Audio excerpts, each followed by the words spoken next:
They've won Tonys and Oscars and Emmys and Grammys. There's no red carpet because they're home in their jammies. From Melrose Place to Broadway to Janeway and her crew. Let Seth and James bring all the stars to you. Anywho. They're entertaining everyone, so who's gonna grouse? Just sit right back and you'll hear some tales on Stars in the Thank you, Liz Calloway. Hi, everyone. Welcome to Stars in the House. I'm James Wesley. Yes, Seth is here. Our dogs, those of you who have been following the travails of the Rudetsky Wesley household, it is the beginning of week 3 out of an 8-week process of not one, but 2 dogs who had they had torn ACLs and surgery. And let's just say Mandy got out and she's not supposed to, and she walked, thank you, David, and she walked down the stairs. Please, I hope our vet is not watching, because that was the thing that we were warned not to do. You know what? It's hard. You got to close the door. I think she literally last night during the show climbed over the cage. So if you watched last night's show and you see Mandy coming in during the show live, it's because she had gotten out. She had found a way to get out of our room, which is right next door, and managed to get her way over here. And it was either interrupt Len carry you and stop it all together, which I guess we could have done and Len would have understood, or dealing with Mandy and like the Seth like blocking the couch behind us. So anyway, so Seth will be with us in a minute. We are here, by the way, and tomorrow I'm going to have my co-host, my good pal, Tony nominee Anika Larson, and she's going to be my co-host because Seth's going to be in Provincetown. So she'll be here tomorrow and Saturday, and then next Friday and Saturday, co-hosting with me our game nights. And Jack Plotnick will be our moderator. I don't know, what do we call Jack? I guess Seth would say our sastress, but he's definitely the one who keeps score and gets us our clues, which is not an easy task. So Jack will be here, and tomorrow we have Julia Murney, my good pal from Texas, Stacey Oristano, who I met in the Wild Party, which is how I first saw Julia Murney, was in the Andrew Lippa's Wild Party at the Manhattan Theater Club.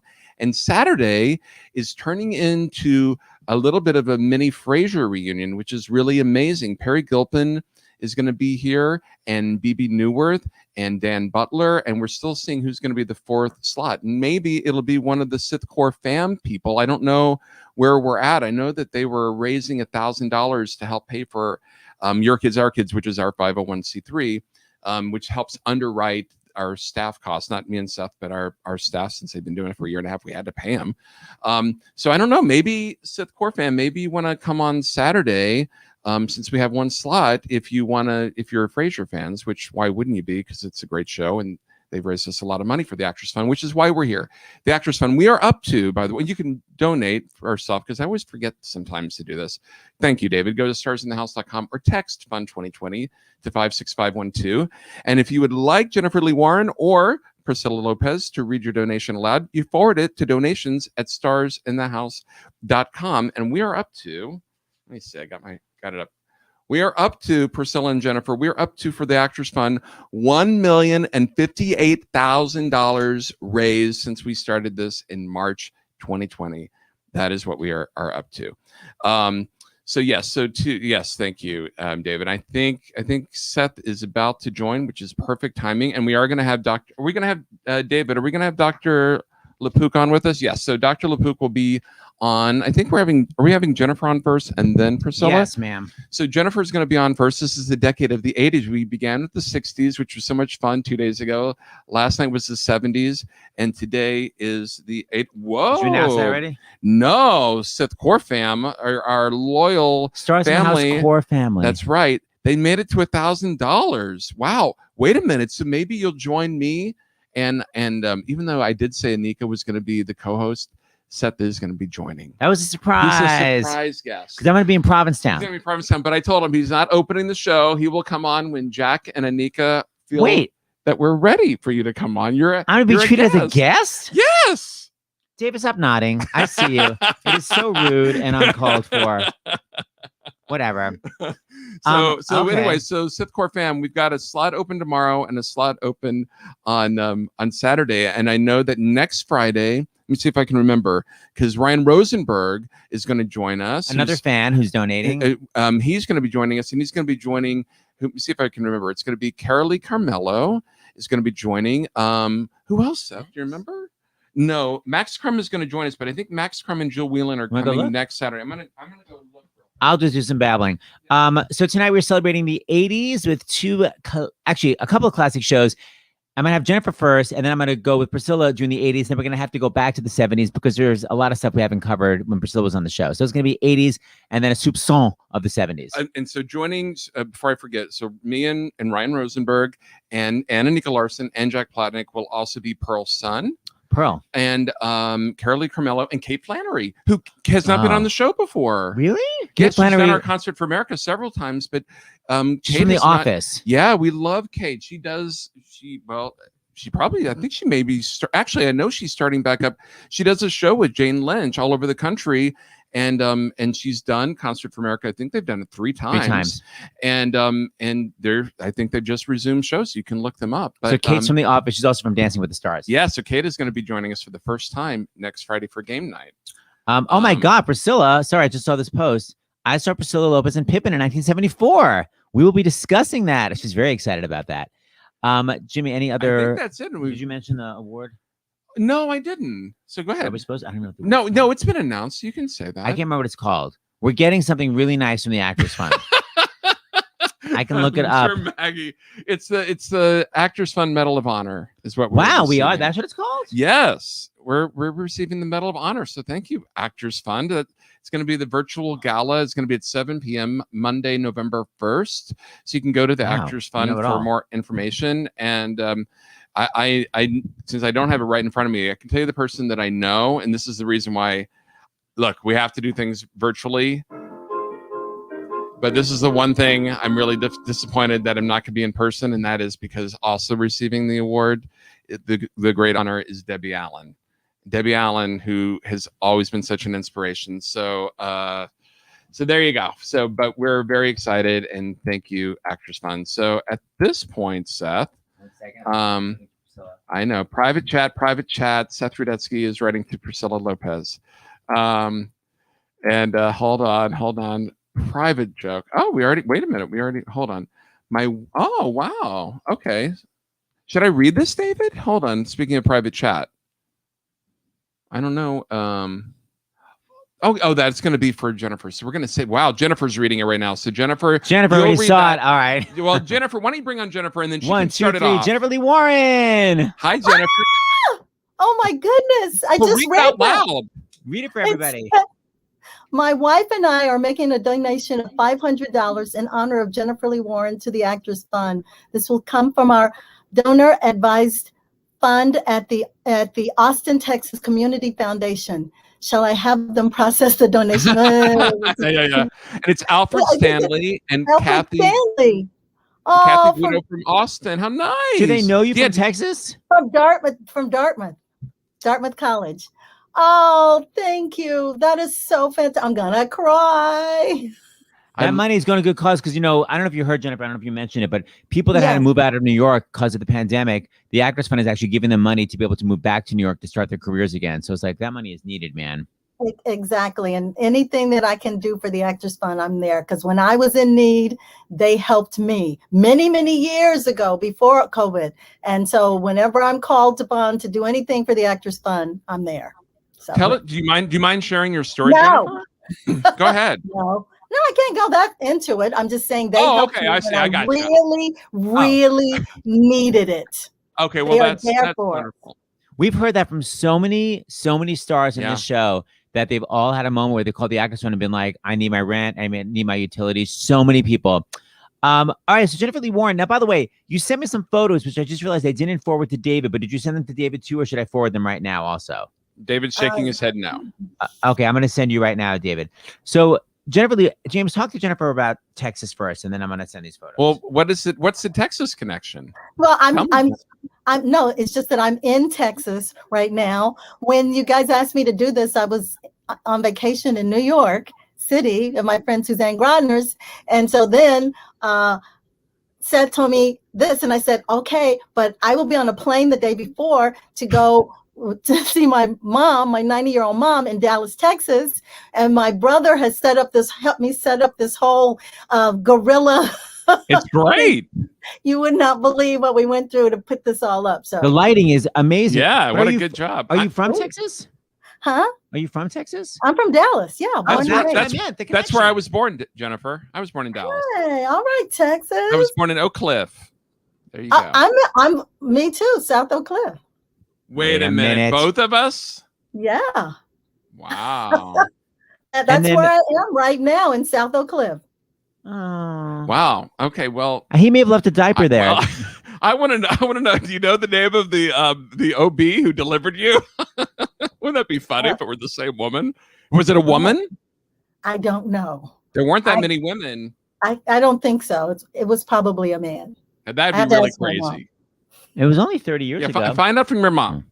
I heard that stuff. Thank you, Jennifer Lee Warren. Okay, so Jen, so you know, I spoke to Alan Menken, and he told me that he'd had a string of flopperoonies, and he was going to give up the business if his next show didn't hit it big, and it wound up being, of course, Little Shop. And I would love to know your story. Were you in the initial readings? Like, how did you get to the actual Little Shop urchins? No, I was. Well, first we have to thank Kyle Rennick because from the WPA. Little Shop of Horror started off Broadway at the WPA Theater. The producing director was Kyle Rennick, who did, Little Shop, Steel Magnolias, all kinds of shows came out of the WPA. And it was my first audition for a professional show. And, wow. and the agent at the time, I think it was a commercial agent or whatever, because I didn't have an agent at the time. And I remember them saying, oh, it's something about a man-eating plant. And I was like, okay. and I went down, and I just remember Robert Billick, the music director, at the piano, and he was like, okay, can you sing this? Can you sing this? Can you sing that high? You can sing that high? Can you sing that high? Can you sing? And then he was like, oh, and I was like, oh, okay, all right. And when I left, I felt like I think I got this, and then I ended up getting it. I was really excited.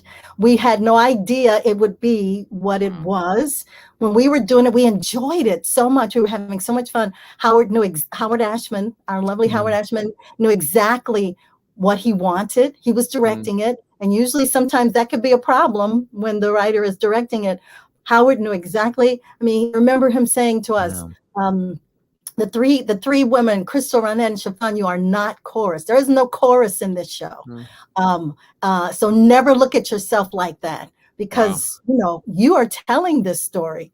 You are in charge. Wait a minute. Sorry, my phone thing. Okay. And and let me see. And then the limousine started showing up down at the WPA. And I remember, can't remember which floor we were on. I think we were on the second floor, and then there was a massage parlor on the next floor. Right. So all these people were getting in the elevator, with the guys going up to the massage parlor and then going into the WPA. And all of a sudden it was this giant hit. And then they renovated the Orpheum Theater on 2nd Avenue and renovated it for our show. Wow. And, the front of the Orpheum. Not the dressing rooms. They're never renovated. Yeah, the crossover from left to right was through the men's dressing room. I remember that. But yeah, it became this smash hit. And I loved it. It was great for me. It was great for my career. And I met people that I'm still friends with that, I still love. So. Well, here you are, by the way. I love this. Yes, that's a photograph. That's Sheila K. Davis, Leilani Jones, and myself. Leilani the original. So I'm going to just show one quick little clip, and then I want to ask you much more specific questions. So this you may remember from back in the day. I can see you. I'm pretty positive it's you right on the ground. And by the way, are you on the top, Harmony? Is that you all the way on the top? Yeah. Yes, that's always me. Yes, ma'am. Here, take it. I think this is you. Never before in the history of the American stage have you seen such high drama. You don't meet nice boys when you live on Skid Row, Mr. Bushnick. Suspense. Little red dots all over the floor. And romance. It It's bone-chilling. It's spine-tingling. It's a musical. It's a nifty laugh riot, entertaining as it is exotic. Little Shop of Horrors. Don't shop around. Go see it at the Westwood Playhouse. Oh, I love it. No! Yes. Yes, So, I'm always, alarm goes off at 7 and you start uptown. Yeah. you were the first solo? Yeah, that was me. Alarm was me. And Oh, wow. a lot I of my wish stuff I- though didn't get onto the album. You know, there was lots of ad-lib things. Let me see. He says, I don't know, I don't know. He said, I have so many strong reservations. Should I go on and perform mutilation? Yeah. So I didn't know there was a counterpart there. Oh, wow. Yeah. Okay, so here are my questions. Everyone, it's interesting because you talk about a writer directing his own work, and certainly that has not worked a lot. See Arthur Lawrence, and people talk about how brilliant Howard Ashman was. So, as an experienced actress now at this point, it was your first time having this director, but can you look back and see this is why he was amazing? That's like I said, he knew exactly what he wanted, and what he wanted was right. And there was always a respect for all of those characters. We were all individuals. Even though this was this comedy and it's wacky and this whole whatever, there was this heart to it, the strength to it. And every moment he directed was a real moment. It wasn't, Right. it was, and that's why I think it really, really worked in the small theaters that we were in. And you talk about the limousines coming. Who was the person you met that you were like, I can't believe this? Yeah. Oh, God. I mean, everyone came. Lucille Ball. You can stop right there. Yeah, stop right there. We're obsessed with her. Harry Belafonte and Sidney Poitier came together. Whoa. James Taylor came and asked me for my autograph. Oh my God. Shirley MacLaine. I'm trying to think, and most got into the puppet and took a picture, which is great. I mean, oh gosh, could just go on and on. Any name you could come up with, they all came down to see the show. Streisand, of course. We didn't get to meet Streisand, but of course she came. Sorry, my phone. I know. She came. Came to the show. She stayed? No, she didn't stay afterwards. But I'm saying any and stay for both everyone acts? came to see the show. Yeah, and I mean it was a huge hit. Oh, I remember, man. I've all these great photos. This is you guys. Yes. So young. Here you are with the plant that everyone posed in. Yep. But Yes. Jennifer, was your family able to come up from Dallas to see you? My mom got to come and see me, and it was a Thanksgiving. Yeah, she got to see the show. I think my brother got to see the show. Yeah. What did they think? Because it's definitely not it's not Carousel. So like, what did they think? No, they were. I mean, look, I went, like I said, I went to Dartmouth College, and of course, when you go to an Ivy League school and you say, "Oh, I'm going to be an actor," I'm going to, you get a little, and it took Little Shop to change everything around and go, okay, she can be a working actor in this business, and it's all fine, no worries, no whatever. After that show. We've talked a lot about, how difficult it is for someone of color to be in the business. Do you have any stories about any difficulties you faced or anyone that really opened a door for you that helped you?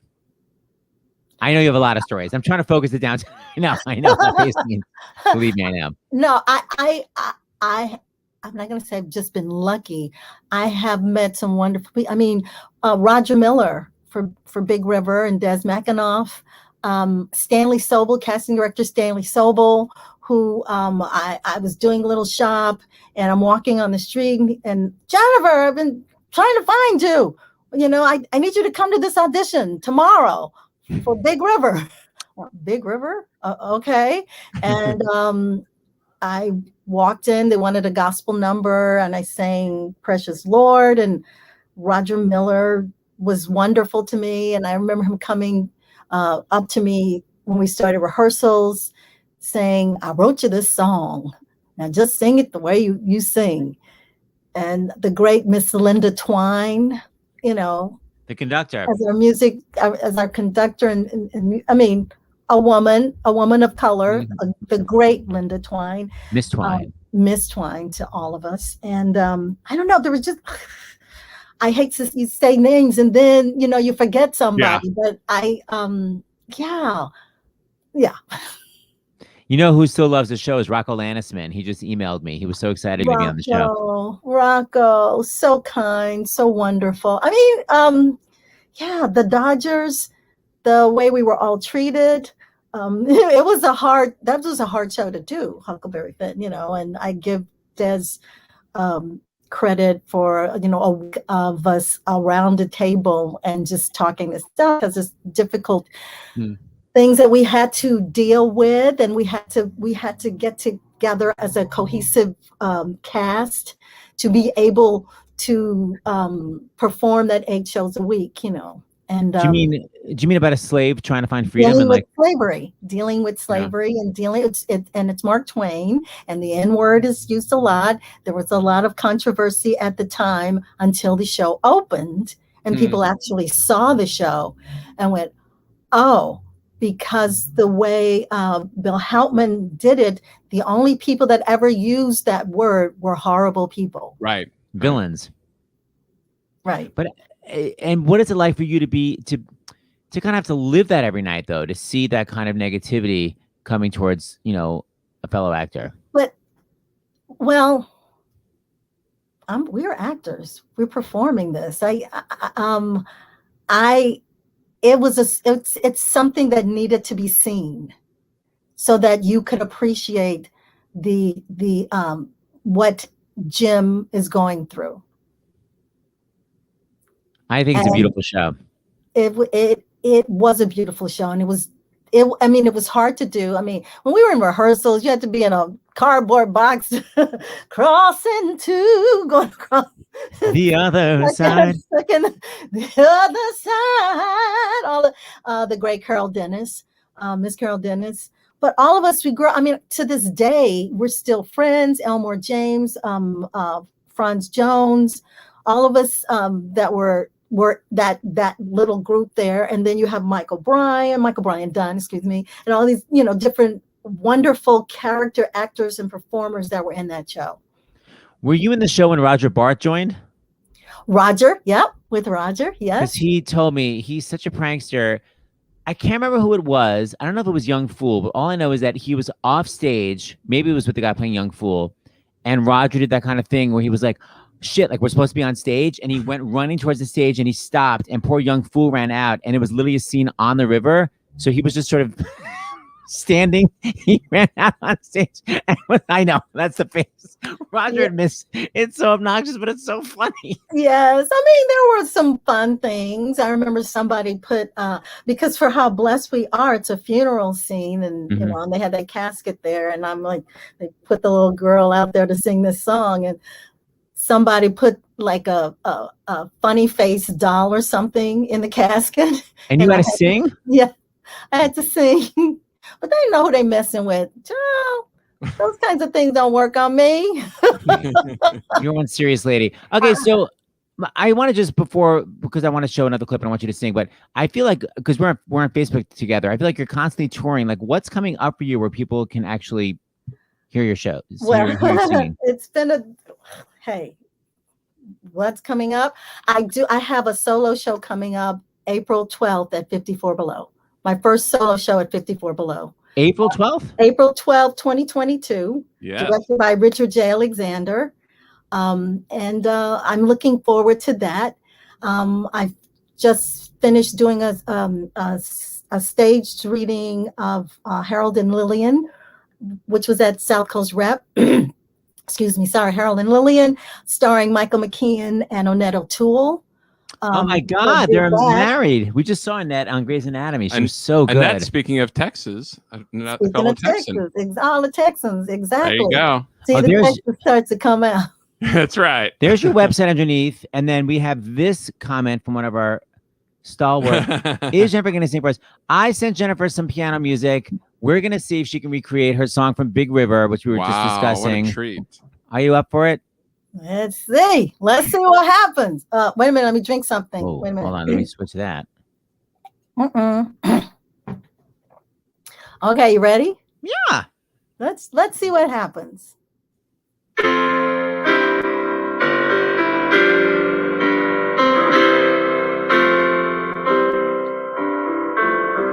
How blessed we are as children of God, so good and true to understand His moving hand and love for me and you. Oh, how blessed we are as children of God, whose love is real, enough to touch each one of us is part of Him. I feel, I honor Thee, I honor Thee, to whom my love is vine. How blessed be forever we abound to Him. There's no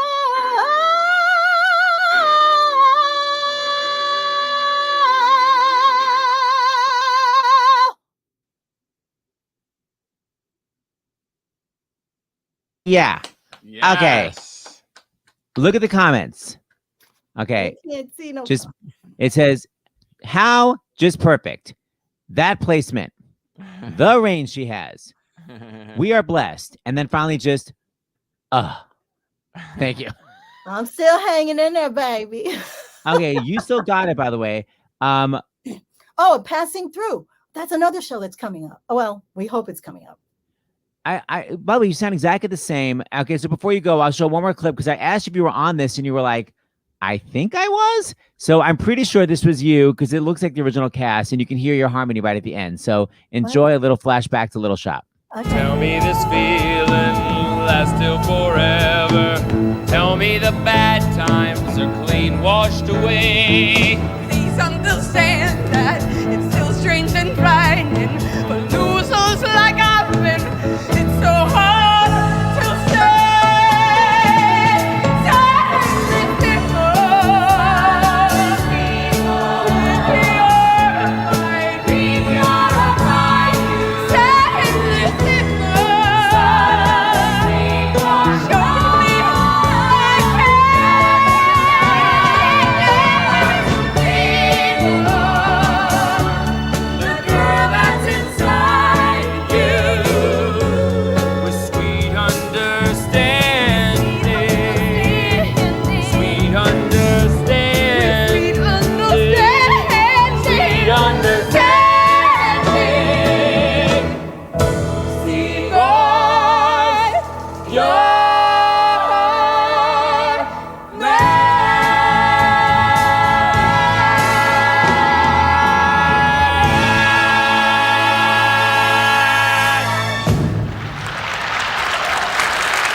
Oh my goodness.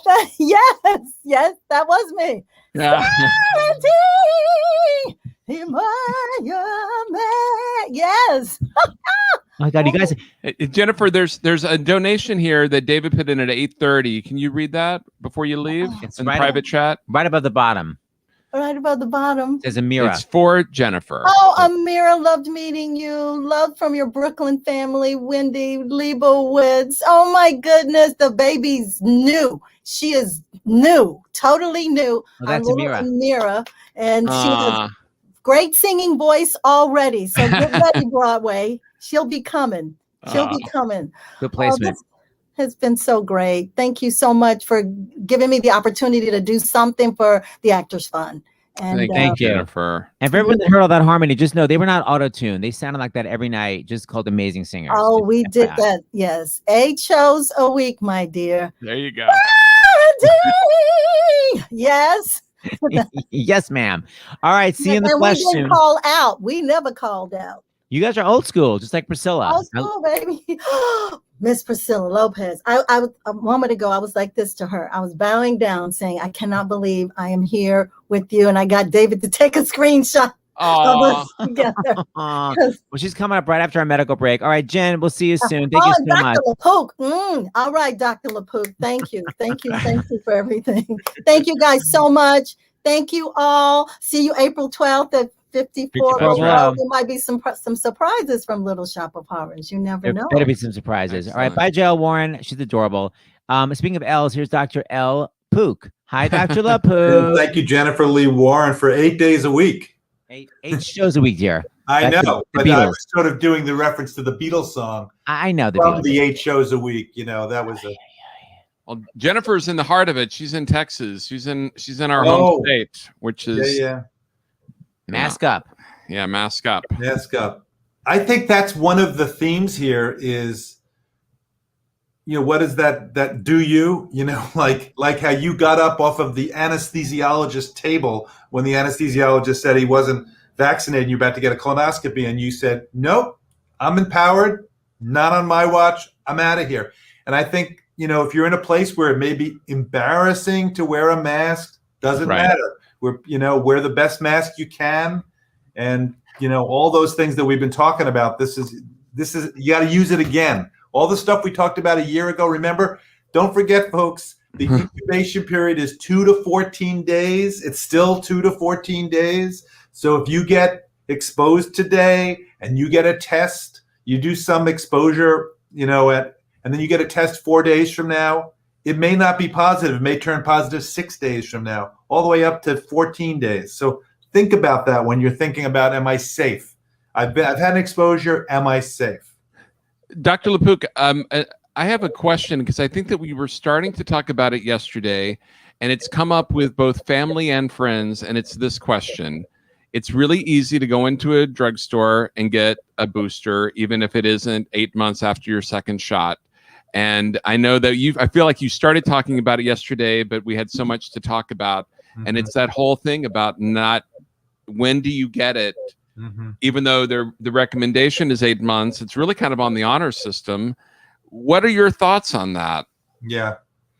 So let's be real about this, which is that this is a very odd scenario because we have the President of the United States, we have the CDC, we have Tony Fauci, all saying we're looking towards, based on the arc of how things are going, we're looking towards September 20th as the first day for people who are not immunocompromised. This is just like the rest of us to start getting immunized if it's been on that day, if it's been 8 months since your second of the messenger RNA vaccines. We don't know about J&J yet, but we think you're going to need a booster for that too. But they're also saying, please don't get ahead of us on this. We have to do the safety data with the FDA and ACIP, which is the advisory committee on immunization practices that advises the CDC. So people are kind of hearing two things. They're hearing, we're going to do it, but don't do it yet. And we're waning, the immunity's waning, but that's immunity to infection, which is any infection with the virus, which is asymptomatic, no symptoms, or mild, maybe even a little bit more than mild symptoms, moderate.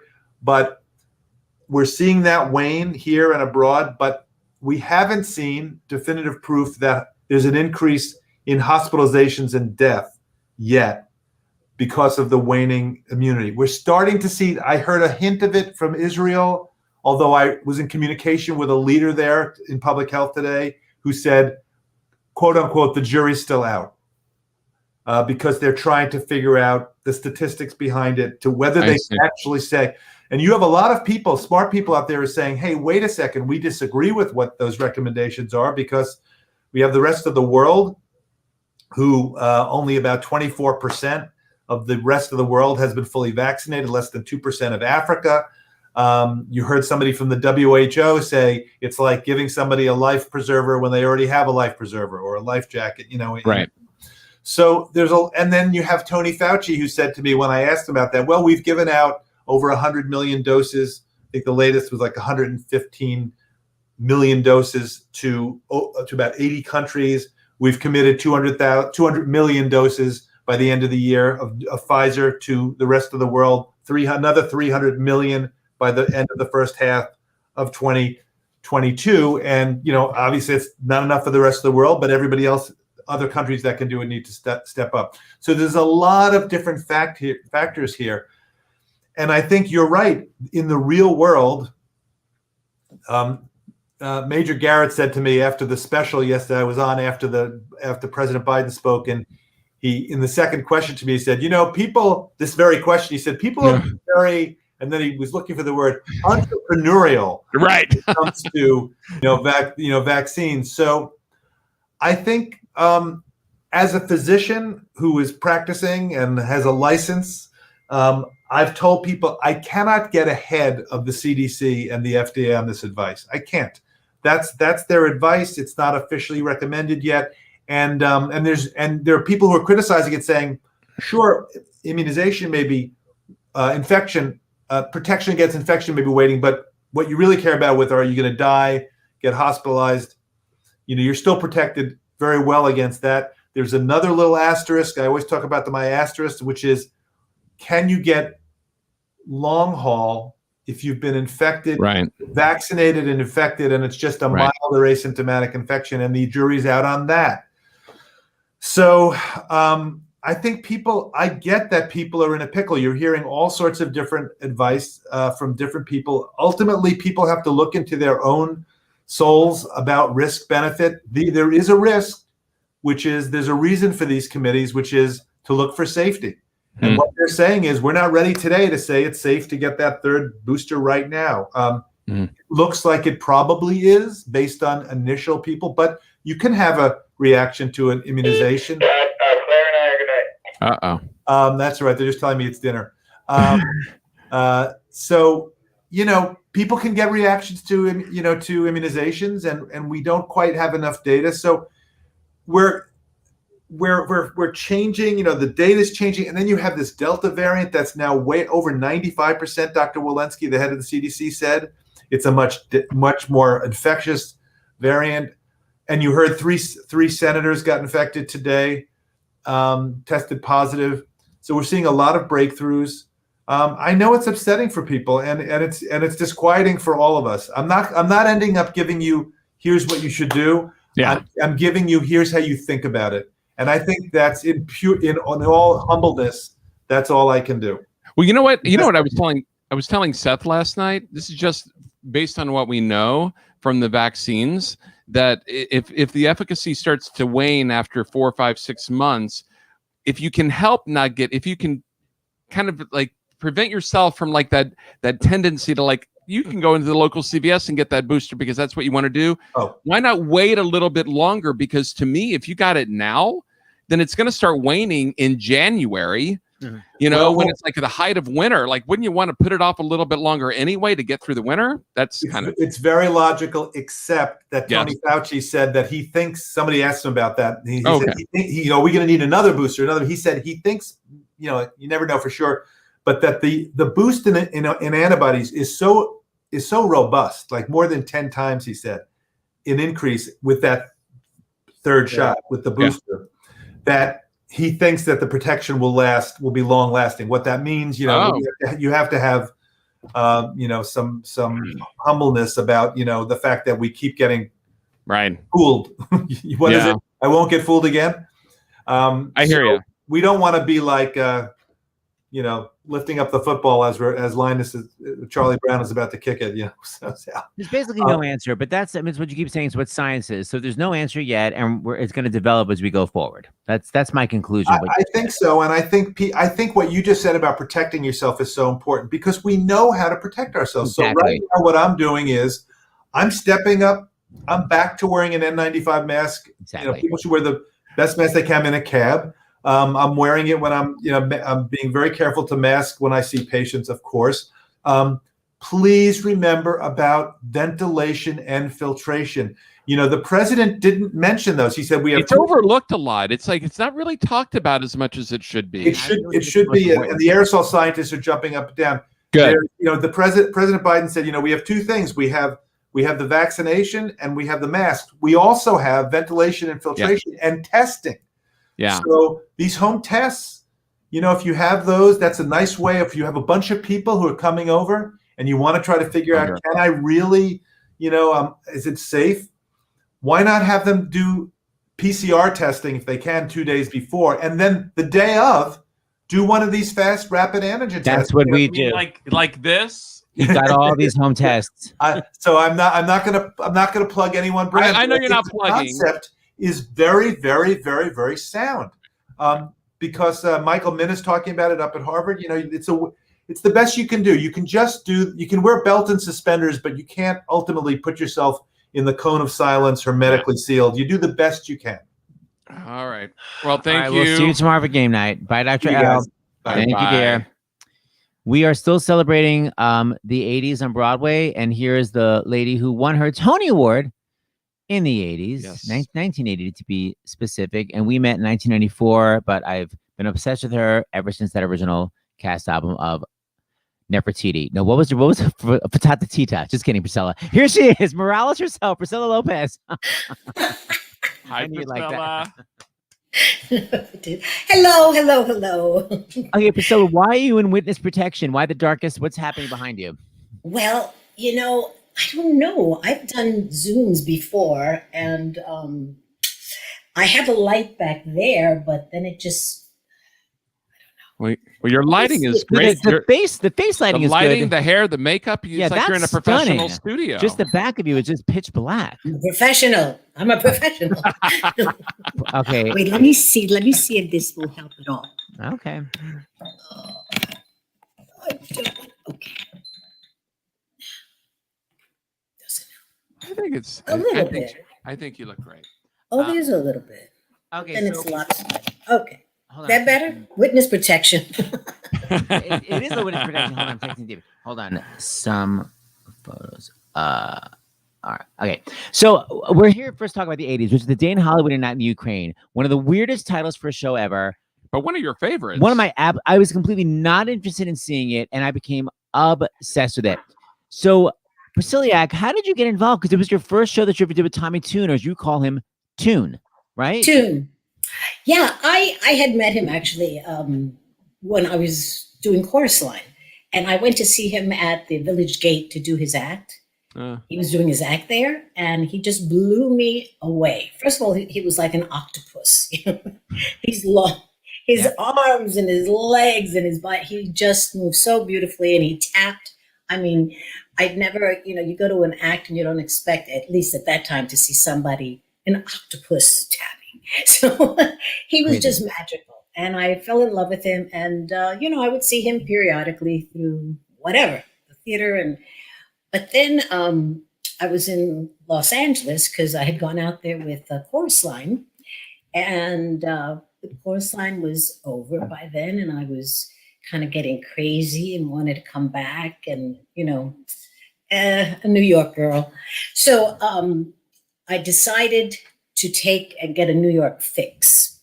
Now, the thing that had happened, so then I get to New York, and my husband calls up, my Vinny, and he says, "Oh my God, Tommy Tune is here and he wants you to audition for his new show." I go, "Oh no, but don't worry, he's going back to New York, and you'll be able to see him there." I said, "Great."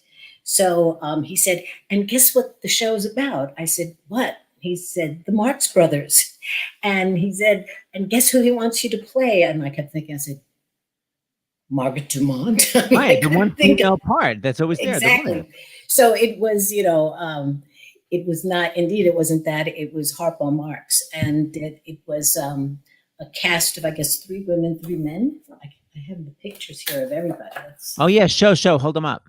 Okay, let me see. Where's the cast? Oh, she was the only woman playing a man. She played Harpo, and then David there we are. Okay. Wait. So move it over a little bit. There we are. So that's you as the usherette. That's Albert Stevenson on the bottom, John Cantor's husband, by the way. And oh God, I'm so crazy. That's You got it. There's David Garrison in the glasses, who wound up playing Groucho in Act 2, and Peggy Hewitt, who played Margaret Dumont, and in the middle is your friend Kate, who played Kate Draper. Kate Draper. Who's right behind you? What's his name? Steven? Steven, this one here? No, wait. That's Lazarus, Frank Lazarus, the writer. Oh, that's Frank Lazarus. He looks so young. So Frank Lazarus played Chico, and then Steven on the other side played like the male ingenue. So Act 1 took place in this Grauman's Chinese Theater. Like that's where they're dressed as ushers. And Act 2 was a Marx Brothers movie. What a crazy and weird idea. Did you think it was good when you first read it, or did you think this is crazy? I don't judge things that way. I kind of judge it like as I'm experiencing it, and it went through a lot of changes or whatever. And I was just so happy to be back in New York and to work in the theater. I would do anything, and then especially with Tommy Tune and Tommy Walsh. So Tommy Walsh, the original Bobby, if you don't know, original Bobby from A Chorus Line. Yes. So, and they at that time, they were a team, a choreographic team. And so I was thrilled. And so I went to the audition, and I had been in LA for 3 years. And when you go there, it's, your brain starts to bake because it really does. And so when I got back, I just felt so out of whack. I just couldn't get it together. And anyway, so I went, I sang a song, and Tune says to me, "So what do you think about when you sing?" And I thought, oh my God, if I answer this question right, maybe I'll get the job, So I said, well, let's see. So I'm on the fly here going, what do I think of? Well, I say the words, and I hear the words, and then I react to the words. It's like, it's this circle that happens. It goes out and comes back in, and then it goes out again. So he said, oh, really good. But he was really asking for real because he wanted to know. He was just curious. He wasn't testing you. Yes, exactly. So, and then, so he said, good. Okay. So come back, and you have to do like an improv and a physical mime improv. And I knew it was the audition to be Harpo. So I went home, and I was doing all this thing about having a picnic, and the bee's going to come and bite me. And I did this whole thing, and I went, just wasn't happening. Oh, I forgot to tell you the best part. Just before I came back, that's when the recorder, the DVR, is that the VCR. The VCR had just been invented. Wow. And it was this huge. I mean, it was huge. And the reason we bought it was because I had been on the Tonight Show, and I wanted to get the clip, and they wouldn't give it to me. And so I was really pissed. So I said, I'm going to get that machine that you can tape things. So I got the machine, and there happened to have been a Marx Brothers festival. Played all their films, like, 2 weeks before this ever happened. So it was in the stars. And then he taped them all. And so he sent me all these tapes to New York. I had watched them already, but he sent it to me. So I knew everything. I knew all of his stuff. And what I didn't know, I studied again and got it together. So basically, I just went in dressed from head to toe as Harpo. Wow. I put on my shoes. I put on my father's pants. I had on a raincoat. I had a plaid flannel shirt. I had this crazy wig that I had gotten on 14th Street. And then I put on this little crazy top hat. It really wasn't a top hat, but I kind of did it that way. I borrowed Jonathan Tunick's horn. He gave me his horn to Hong Kong. Yes. And a tie. I had my tie. I had everything. So I went out there, and I don't know what I did, but I just did all his shtick, And then the last thing I did was I ran, and I jumped over like the very edge of the orchestra pit into the aisle. I ran up the aisle, and then I just jumped into Dick Vosberg, who was the writer's lap. I really, really wanted to take his tie and cut it with a scissor, because that's what Harpo would do.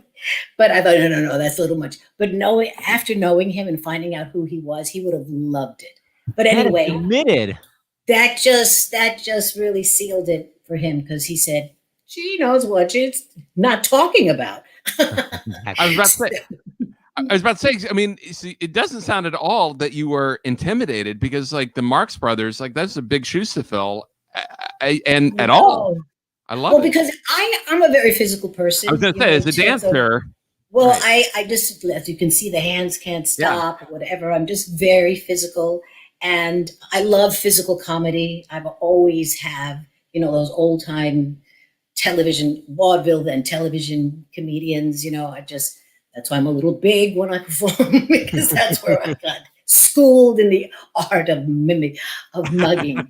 So I had a ball. And, everybody said, how does it feel not to have to talk? And I said, I never feel like I'm not talking, because my head is talking and it's making my actions speak too. So it was, I just loved doing that show. I just truly, truly loved it. And I got to meet Harpo's, his daughter. I forgot her first name. She was a casting director in New York. I wish I could remember it. I see her. I've got her face right here. She'd come to the show. You happen to have a photo. I have a photo. Here she is. Maxine, that's her name. Maxine Marks. There she is. That's you? Oh my God. Yeah. Wow. Oh, what a great picture. David looks amazing. I know, it was fantastic. And look at this picture. Who's the little kid in the middle? Wait, is that Gabriella? No. Alex? Someone who works in the theater. Is that Lynn? Lin-Manuel? No, he's way too young. So who? 1980. Someone who works in the theater. Ricky Martin? No. Well, give us some kind of a hint. Give us a hint. Let's see. He likes to write. That's not enough of a hint. He writes long plays. Tony Kushner? No, but in that realm of life. Oh my God. Oh my gosh. You're going to have to tell us. Okay, I love who is the it? mystery, though. Okay, that is Matthew Lopez. Oh my God. My nephew. That was like he came. That was one of his nephew? I never even knew that. You didn't know that Matthew was my nephew? No, because you know what? I separated. That show was such a hit, and I never didn't associate. Wait a minute. I remember, right, Priscilla, years ago, I remember you telling me you were going to do one of his plays, right? In like La Jolla? Yes. It was called Somewhere. Oh my God, he's so successful now. Wait, are those Tonys finally going to happen, right? Because now his show will finally be up for the Tony. They're going to be in September, like the 18th or something like that. So, I mean, it's his year because it got postponed, right? Yeah. Oh my God, I can't believe it. I know. And then the next Halloween, he was Harpo. So. Oh, that is so sweet. I know, it is. I have a lot of his pictures. I mean, it's just. I remember when he did his play, and I was like, "Oh, how sweet! You're supporting your nephew, never knowing he was going to be this amazingly successful writer." And here's the playbill. Oh my God, which I of course have in my house. Obsessed. Oh, yes. See, that's such a great cover. So I'm going to show what Dane Hollywood was. So that's the Marx Brothers. So Dane Hollywood, they were Grauman Chinese Theater ushers. And they read the actual production code, which was the production code back in the 30s that kept things to not be sexual. And they did it almost like a rap, but they tapped it. And it just showed the ludicrousness of it. And this is you guys in the Tony Awards. You'll see Priscilla. Here we go. You can't say pregnant. You can't say virgin. You can't say damn. You can't say hell. You can't say God, you can't say God, you can't say Lord, you can't say loud, can't make a noise like.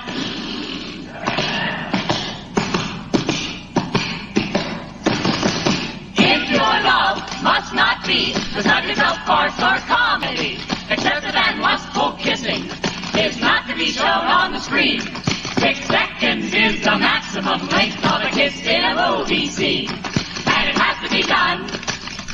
Simply has to be done. And And it has to be done, simply has to be done with a closed, dry mouth. The treatment of bedrooms must be governed by delicacy and good taste. Which means, of course, that even though a man and a woman are fully dressed, if they embrace on the sofa or bed, then one at least on the couple must have one foot up on the floor. Way back in 1930, on a shining April morn, the legendary Hollywood production code was born. Oh, do the production. Do the production. Do the production. Do the production.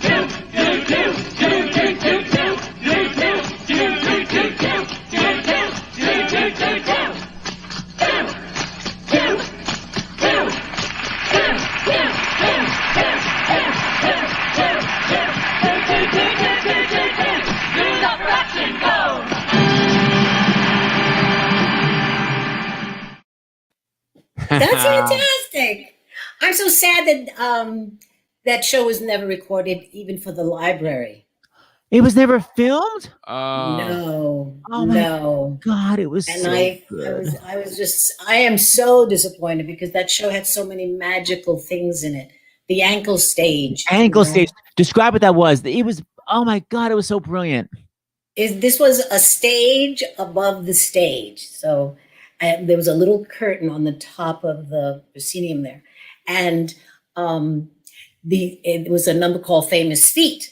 So you'd see all these famous feet, and you'd see like Minnie Mouse and Mickey Mouse's just feet. the ankle, just the feet from the knees down. Dancing. And you'd see Dorothy and who else was there? Rex, the cowboy. Yeah. But the best ones were Fred and Ginger. And Fred and Ginger did this beautiful dance, and they literally levitated and were weightless. And people would freak out because they couldn't figure out how it was being done. It was just their ankles showing. So but they would go up and hold and come back down. They defied gravity. True. Oh, defying gravity. They should have played that while they were dancing. Anyway, so it was too early. It was beautiful. And I won't tell you how it's done because it's, a secret. It was Albert Stevenson doing it. And I want to talk about, so, it was written by, you were saying, by Frank Lazarus, but then Jerry Herman was brought in to do some songs. Yes. They wanted, they actually had a song that was really sweet and wonderful. It was called the Hollywood, The opening number, you mean?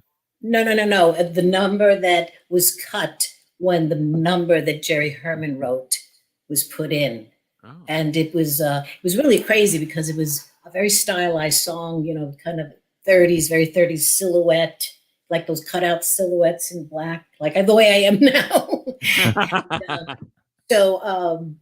And it was all choreographed with all these echoes, just all this drama. And Tommy Walsh had choreographed it. So then that's cut out, and they bring on this new song, Best in the World.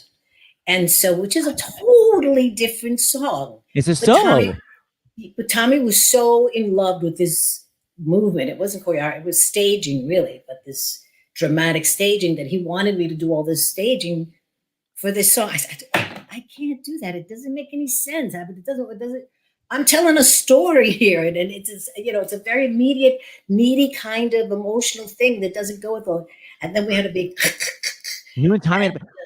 It makes no sense because people don't know. It's sung by this usherette, and she's singing about how she was an up and comer, and her father always supported her and said, "You're the best in the world." And she finally makes it to Hollywood. Her father keeps saying, "You're the best in the world." She finally gets this movie, and then the movie bombs.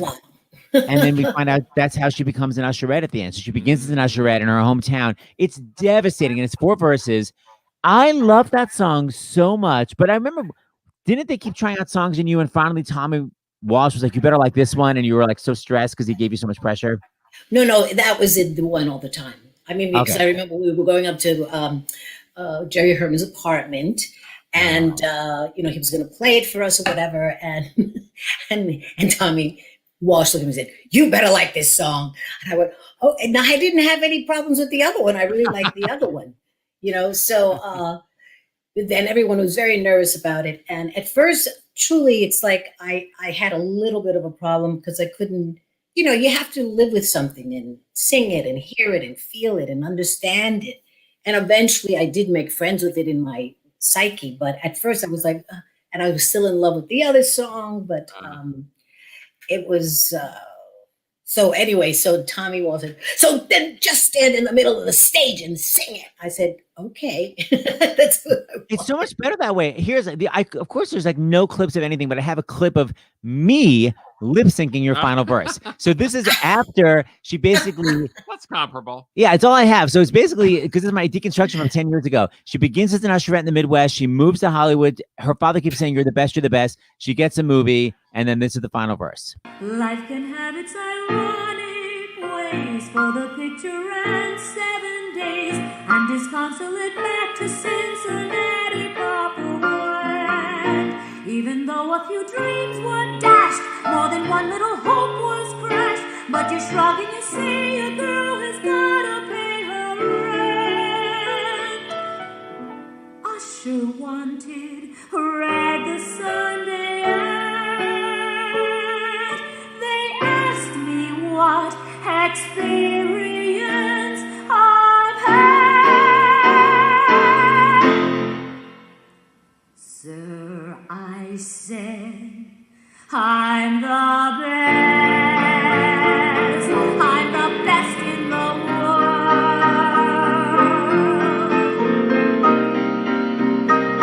I'm the best in the world. I'm the bright little star that's standing from the rest.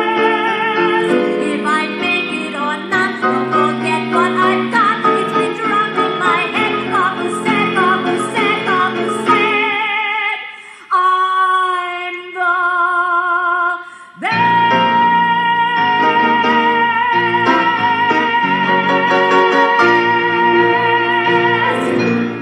Brava and Tony Award. Then you did a great job. So they did get it on film. That's hilarious. This is so funny. Hey, Priscilla, could you go to the private chat? Because there's a donation there in your honor. Could you read that? Oh my God. I had to donate in honor of the astonishing Priscilla Lopez. Truly has made a rough day a whole lot better. Thank you so much as a dancer and performer. Much love and respect from Wales, UK. $25. Yes. Yeah. And it's like 8 hours later there. Okay, so yes. wait. So Priscilla and I go way back, and I've been friends with her for so long. First, I worshipped her as a child. Then we became friends, and I got to play her act. And when you would talk about losing the Tony Award for A Chorus Line, you always said, "Oh, it felt like I was hit by a truck." You always said that it felt like you were hit by a truck. And then I found the video of you losing, and you look like you were hit by a truck. Here, watch exactly it. Right. Here, look. And by the way, for some reason, Patty LuPone is nominated, but they show Anne Reinking. It makes no sense. But anyway, here, watch it. The nominees for Best Featured Actress in a Musical are Kelly Bishop for A Chorus Line, Priscilla Lopez for A Chorus Line, Patty LuPone for The Robber Bridegroom, Virginia Seidel for Very Good Eddie, and the winner is Kelly Bishop for A Chorus Line. Yeah. Oh. But it was so crazy because Kelly was my best friend and still is my best friend. Exactly. And we had there was always stuff in the paper. Oh, the Koreans are fighting and blah blah blah. It was silly, ridiculous. No, we truly loved each other and truly love each other now. And what we wanted was, wouldn't it be great if we could both win? Right. And I think we were each saying, well, if I don't win, I hope she wins, or if she doesn't win, I hope I win, as opposed to somebody else.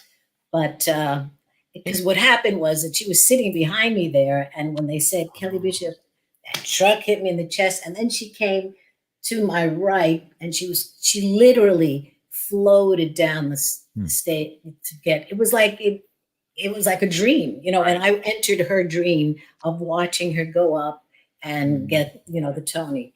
I had thought if I won, because since it was Jerry Lewis, that I was going to do like a Jerry Lewis run. You know how that thing he used to do. I'm glad he did not win. And here you are, but I'm going to move sides because I feel like we're looking across the way. Here you are actually winning. And by the way, this one, you look so much more nervous when they're announcing you because I feel like you've gone through losing and now you know how horrible it feels. I know. Nervous? I said I can't lose again. Oh God! I can tell you are petrified. I can't take any more trucks. You can't. No more trucks. Here we go. The nominees for Outstanding Performance by a featured actress in a musical are Debbie Allen for West Side Story,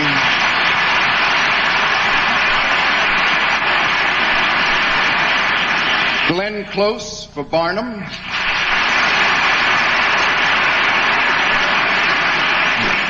Josie DeGuzman for West Side Story, and Priscilla Lopez for A Day in Hollywood, A Night in the Ukraine.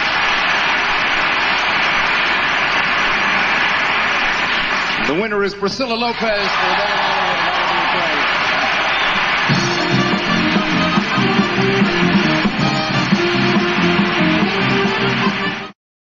in the Ukraine. I was so happy. And then later I was so upset. I know, tell everybody. Yes, tell everybody. I said, I'm not going to make any speech up because I don't want to lose and then have this speech floating around in my head that I never got to say. So I sort of thought, I know what, I thought I know what to say. But so I tell everybody, if you're nominated, you better get your speech ready. Right. Because so what happened was that it was so stupid.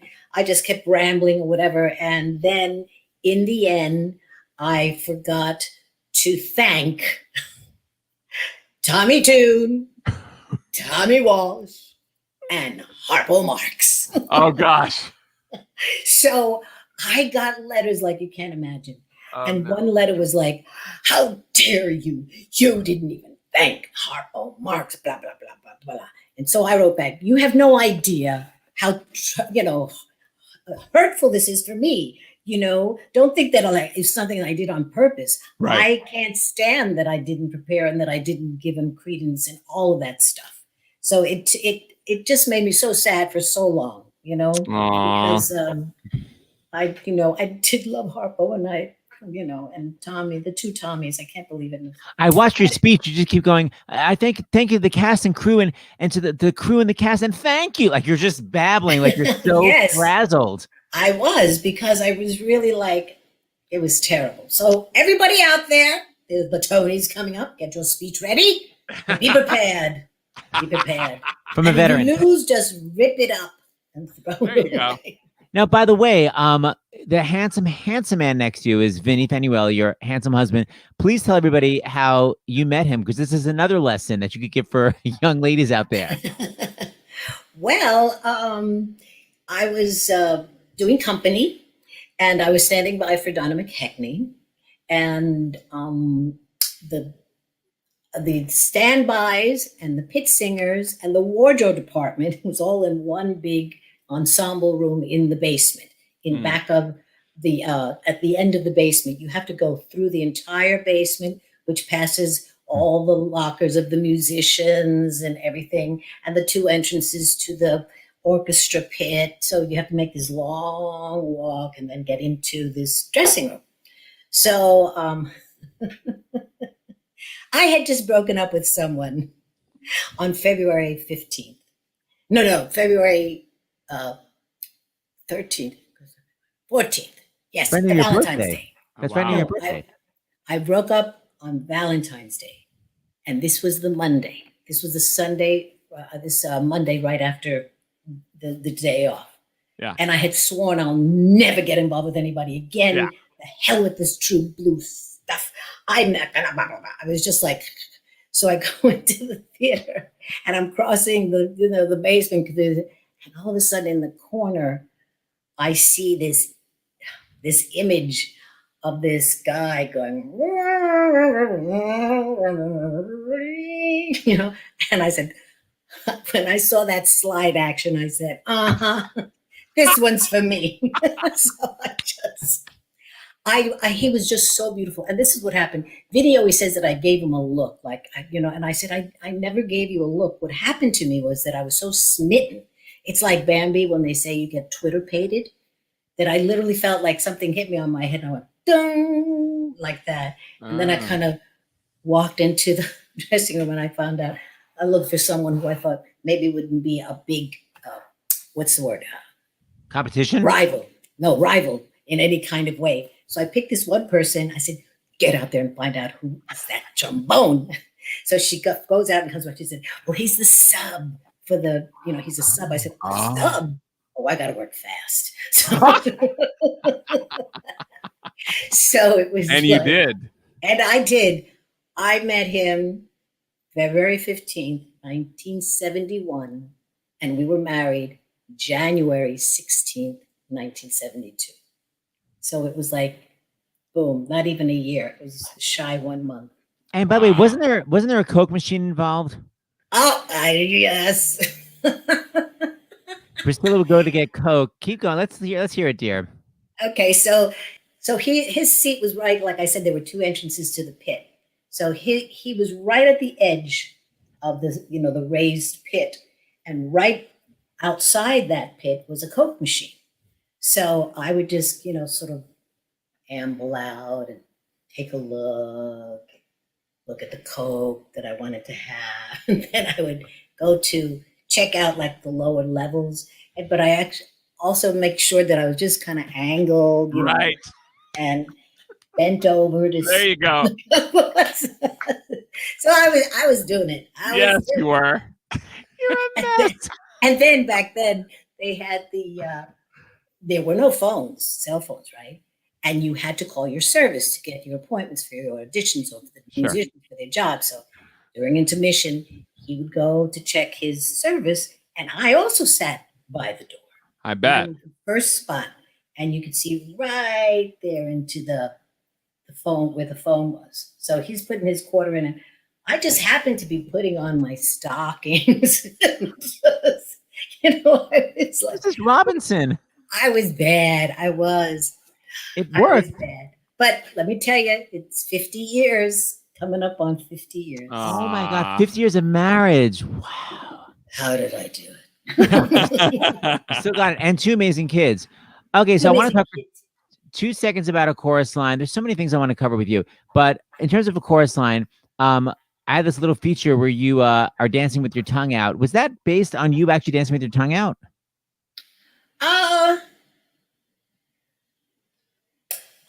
I can't remember. I don't think so. You think that was was something that was written, That was all right. Let's take a look at it. 1, 2, 3, 4, 5, 6.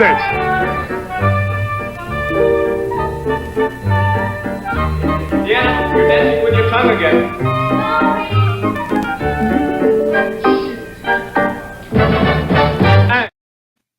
See, now that shit was real. And it got a laugh. Got a laugh, and Michael said, keep it in. Wait, but you just said shit on the Tony Awards? No, it was in the show. No. But that's in the Tony Awards. You just said shit. Like I kept thinking, I imagine that. Let's play it again then. That's literally the Tonys. Okay, hold on. This is the Tony Awards. This is the clip. We're all of the Tony gonna Awards. But it's part of the show. I know, but it's TV. You can't say shit on TV in 1976. I think you could. All right, well, here you go. 1, 2, 3, 4, 5, 6. Yeah, you're dancing with your tongue again.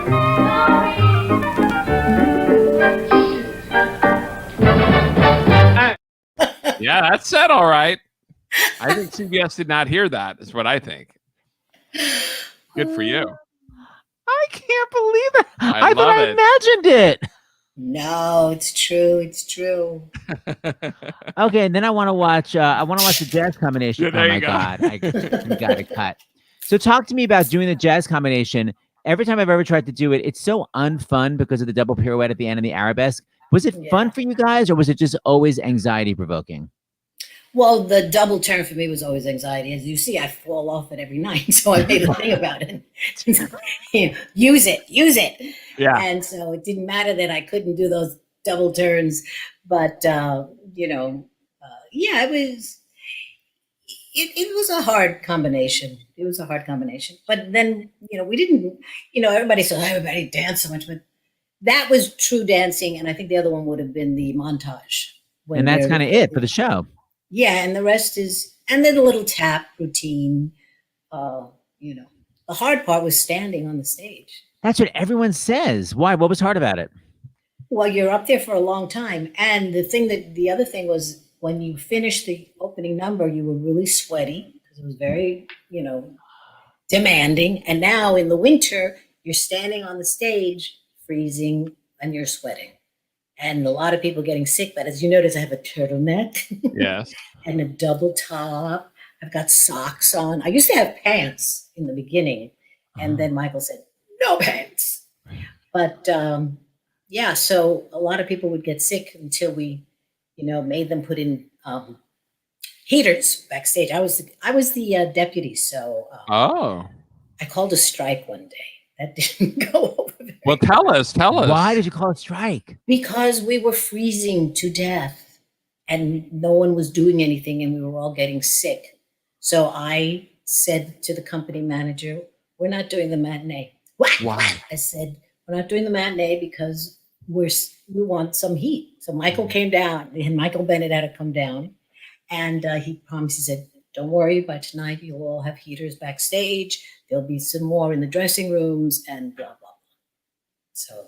And there were. And I became the deputy because I was in the point in my therapy when I was learning to speak for myself. There you go. Demand what I wanted, you know.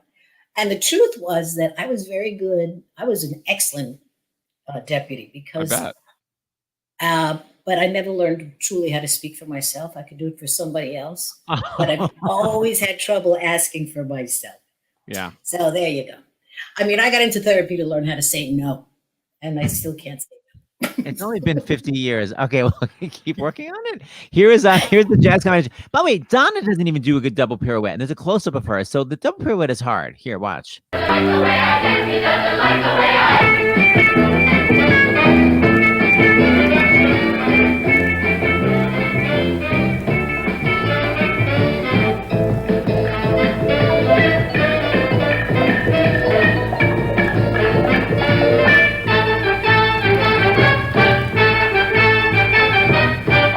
That's much better. There's still too much tension.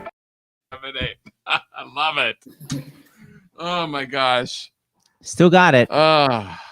You know, Priscilla, I would love you to tell me, because every chorus line production I've seen, the whole opening number, everyone kind of looks like a robot and they're dancing the exact same way. When I look at that, everyone is doing an audition and some people are hitting it and some people aren't. Like, what did Michael? It drives Seth crazy about other productions that he's seen, that they're all having to be perfect. Yeah, and they're not individual. So wait, what were you told during rehearsals? Were you trying to match everybody, or was it just like, here are the steps and do your best? Well, the truth was that we were drilled, but you know, some of us didn't dance as well as the others. So it was truly a real mess. No, but I mean, what we were together a lot, you know, this whole hat section, right? That was really drilled. But the reality of an audition is everybody, you know, that's why some people don't get kept. So no, it was not. The only time there was the precision was for the one number at the end, and then that when they have Zach and Cassie have that scene, right? You know, the one keeping the left, time, right? Behind. Yeah, of course. But so and even the tap thing, everything, though, everybody's at a different level. I don't get why. I don't understand why. It drives me crazy. I mean, does it drive you crazy when you see a chorus line production and everyone is exactly the same? Yeah, I haven't seen that many. That's Queen. But you know what's funny? When I finally did get to see one, all I saw was the original company. I would see these people coming forward, but it was like, you know, seeing everybody, you know, and it took a long time. And, you know, throughout the years, I've seen a lot of high school things and things like that, and community theater things. And so I kind of enjoy them because they don't have the information. So they are more individual and their choices are more creative in terms of, like, you know, saying a different line reading or a different interpretation of something. So that's usually the fun, watching people who don't have the information and how. Wow. Right, recreated themselves. Kelly Bishop told me that everyone in the show had kind of a mini nervous breakdown when their family came because there was so much truth on the stage. Everyone was revealing all these things about themselves. But was that one of your issues? Because you didn't really reveal anything personal about your family in this show, right? Yeah, no, not really. Any fear about I got it from former students and stuff. Mostly, no. Most of them were thanking me. Right. I can't believe, I'm so happy you told that story. That happened to me, and I was blah, blah, blah, blah. And so I was getting a lot of positive feedback until I went to a high school reunion, and there were a couple of people who were just like, "How dare you? How dare you?" So I said, "Listen, I don't know what your experience was. That was my experience. I'm not saying that he was, it happened to everybody. I'm just telling you what I went through." Wow. And that's it.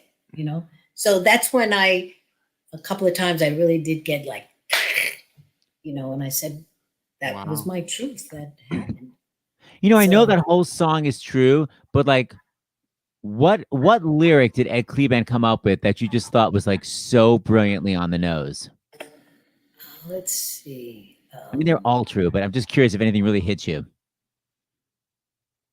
I think the end. 6 months later? 6 months later, I heard the carpet died, and I dug right down to the bottom of my soul and cried because I felt nothing. Had you said that during the tape session? You said he died and then I didn't feel anything? I said the next line in the show says it. It says, I mean, I didn't want him to die or anything. I didn't want him to die or anything. I was just glad he wasn't going to be there anymore. So, and it's what actually happened? I got a call because we used to call him Cuddles.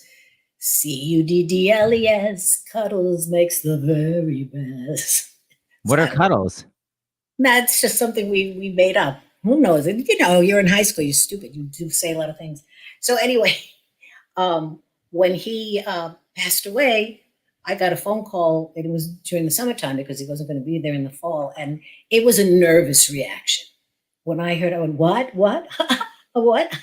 And I actually started to laugh, and then I cried, and then I laughed, and then I cried. It was like this, just back and forth. I just didn't know how to process it, So, and that's why I say I didn't want him to die or anything, but I just was glad he wasn't going to be there anymore. There's some people I know that had abusive acting teachers. James did. I mean, have you heard from people that are like that were going through that same sort of situation that got strength from your song?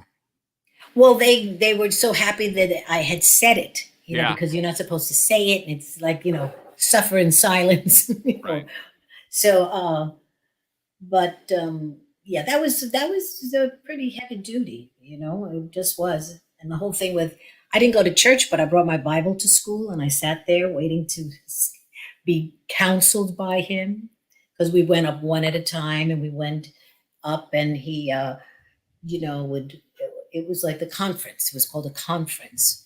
So I was actually reading, if anyone's interested, Psalm 13, which talks about how my enemies will not prevail over me, and I will get through this, and, so I kept reading Psalm 13. Wow. And then I got up there and he started to talk to me. Right away, I started to cry, and he gave me, I'll never forget, it was a burgundy white plaid handkerchief that I went,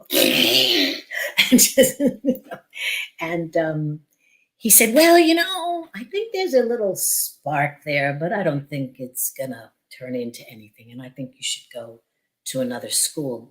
So I said, well, if there's a little spark, and I leave this school, it really won't ever come to be anything. But if I stay, maybe. So then he said, so what school would you have to go to? And I said, and this was a lie, I said, I'd have to go to Girls High, because Girls High was the worst school in New York City at that time. He said, really? I went, yeah, Girls High. So he let me stay. Wow. So that's where you showed your acting chops without him even knowing it. Exactly.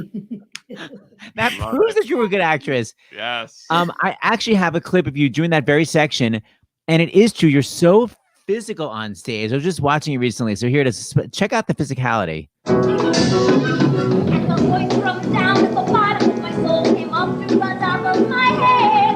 And the voice from down at the bottom of my soul, here is what it said. This man is nothing. This course is nothing.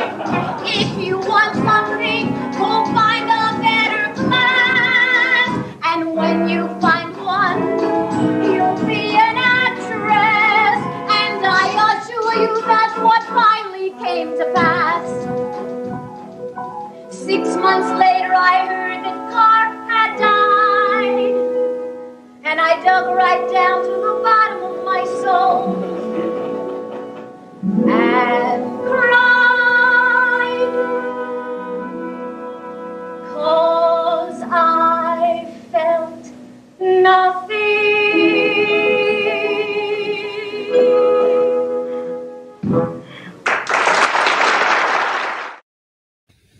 Huh. Yeah. That's better than the. I remember watching that way back when, but the quality of the tape is better than I remember, because I remember feeling like you can't see anything. This is so horrible. That was the other thing. That didn't even get a good, applause. A recording. Well, not applause, but a recording of the show. No show that I have been in. What is with the bad luck? Okay, hold on. We have another Priscilla, before we go, we have another donation on the bottom to read. And look who it's from. Oh my God. Oh, yes, okay. Donating $50 in honor of Priscilla Lopez. I wore the album out. That song got me through so much as an AA in the theater. Oh, That's from Jennifer Lee Warren herself. I have to. Oh. It's from That's Jennifer. it. Oh my God. Yeah. Jennifer. Oh God, she's so incredible, right? Jeez. Isn't that so Being sweet? able to, oh. I know, she's still singing the original key, man. Hold on. We have to say hi to Jennifer. Hi, Jen. Oh, no. You're so cool. I enjoyed hearing those incredible notes, and the fact that you can still sing them so beautifully. Oh, bless you, bless you, bless I you. can't believe I'm talking to her, but that song, I'm just telling you, that song, 6 months later, I heard I mean, that song, I tell you, I wore it out so many times, so many, auditions, so many whatever, as a African-American performer in the theater. That song got me through. So I can't believe you put me back on. I got my hair all messed up and everything. Oh, come on, you look great. Making me look out. Well, the gift for me about A Chorus Line was that, then 25 years later is when I start realizing what the effect of Chorus Line had on so many people. On my generation. I'm, in the meantime, I'm just doing my thing, Right. trying to earn a living and, and it was wild. And especially when I got to In the Heights, that this whole generation of Latinos, right? And Mandy Gonzalez, first day of rehearsal, we were downtown at the 37 Arts before we came up Broadway. And she's literally jumping over the seats like this. Her long, because she's tall and got these long legs. And she comes running up to me. She's, I'm so glad you're doing this show. I'm so happy you're doing this show. And I said, me too, me too. She said, when I saw that Z at the end of your name, I knew that I could make it. Wow. Oh my God. Thank you, That's David. like magic. That's Go, David. Go, David. Isn't that a crazy dress I had on? I love that dress. Hold on. It's like that leopard thing was like a see-through kind of. It was just the most wonderful dress. I've only worn it once. And Priscilla, we love Anybody seeing need a dress? Shut up. No. We love seeing the tribute to you, the picture in the Heights movie. Yes, we saw you in the Heights movie. I said, Seth, did you see Priscilla? And he was like, no. And I was like, we round it. It's in the office. If you ever look in the tax Yes. office, everyone watching. So crazy. Well, no, it's in the home in Jimmy Oh, I thought it's in Smith's. his- oh, wait, it's in his actual house. It's in the actual house when she's going off to college. Yeah. A picture of her poor dead mother. Sorry, Priscilla. And here Bless it her is. soul. If they said bless her soul one more time, I don't know. I know, it's so mean. And your mother, God rest her soul. Shut up. Yeah, when we first saw Priscilla, we're like, well, I guess Priscilla didn't have to worry about being in this movie. There wasn't a part for her. And by the way, But that was that I knew that from way back when, when they were doing it and then it fell apart and then they came back and tried it again. So I knew back then. You mean And that they I were get going it to is kill off because- your character? Well, they told me, I knew there was no character because really what they wanted to do was make the grandma the matriarch and to make the father and build him up more as, a character to the parent. Yeah, which they did. And by the way, David found a picture of Matthew, your famous nephew, and your husband of 50 years. Look at this cute picture he found. No, that's my son. Wow. Oh, David, you're fired. Oh, that's Alex. Oh my God. Wait, but his eyes are blue, I thought. They're green. Okay, they look black in this. But oh my God, look where's Gabby? Where was she? Was she there that day? I don't know where she was. Not cool. Okay, so wait, before you okay, hold on. I'm gonna say goodbye to Jennifer Lee Warren. Bye, Jennifer Lee Warren. Bye, Jennifer. Bye, Jennifer. Before you go, I want to show this final clip. We never got to Pippin. We'll have to bring you back for a Pippin talk. Here, wait, Pippin. Wait, that's your Frustrata? Hold on. Yeah, Keep moving it. Keep moving it. And down. Down. Down. Whoa! Bring it down. That's for Vinny. Oh my God, you look amazing. That's you as Frustrata? Whoa. Yeah, but listen, I want to show you something. That was me on stage, and this is during the same time. Wait a second. Off stage. Talk about a split personality. Wait a minute. I was saying to James, she's such a tomboy. That is you off stage? Yeah.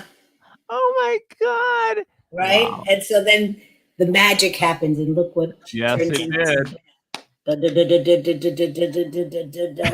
got a cut on that butt. You're a nightmare. And you've got it, flaunt it. I guess you got fun. Okay, before you go, I'll bring you back because I do want to talk about Company more in depth and about Pippin and about also all those fun shows that you did, those flops in a row that are fascinating. Henry Sweet Henry, Breakfast at Tiffany's, and Her First Roman. Yeah. And then I said, there's got to be something better than this. Going out of town and flopping. God, what did you once said to me? You said in like a 4-year period, you did all these. You did 4 Broadway shows, and you wound up working a total of like 18 weeks. They were all... Exactly. It's so devastating. All right, I'm going to close with this. This was the heart of the show for everybody that saw this show, and this is you just a couple years after you did the show on Broadway. Kiss today goodbye and point me toward tomorrow. We did what we had to do.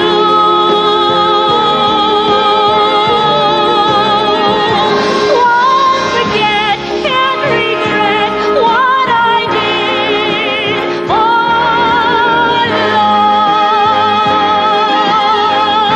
love. What I did for love.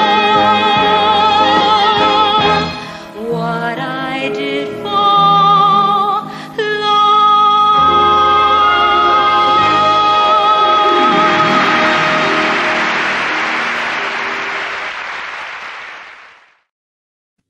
It was so out of sync. You know what?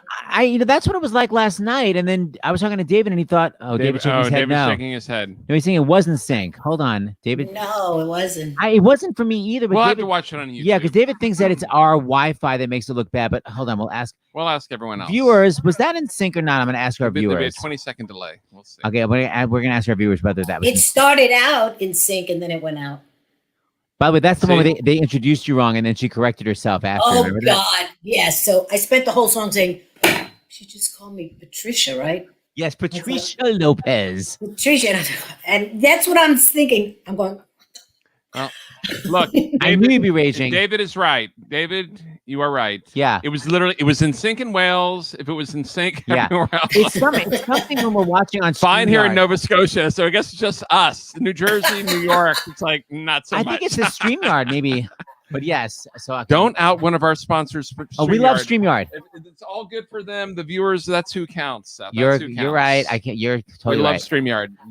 All right, Priscilla, we're gonna bring you back because I want to hear. We got to hear the Pippin story. We have to hear it. Oh my God, I love this picture of you, by the way, at the Chorus Line recording session. Oh, it's so cute. I love that top. It's so 70s. And you've got to teach Kelly Bishop how to use the damn computer. Right. I told her, I said, I'll come to your house and we can, do it. Yeah. But I,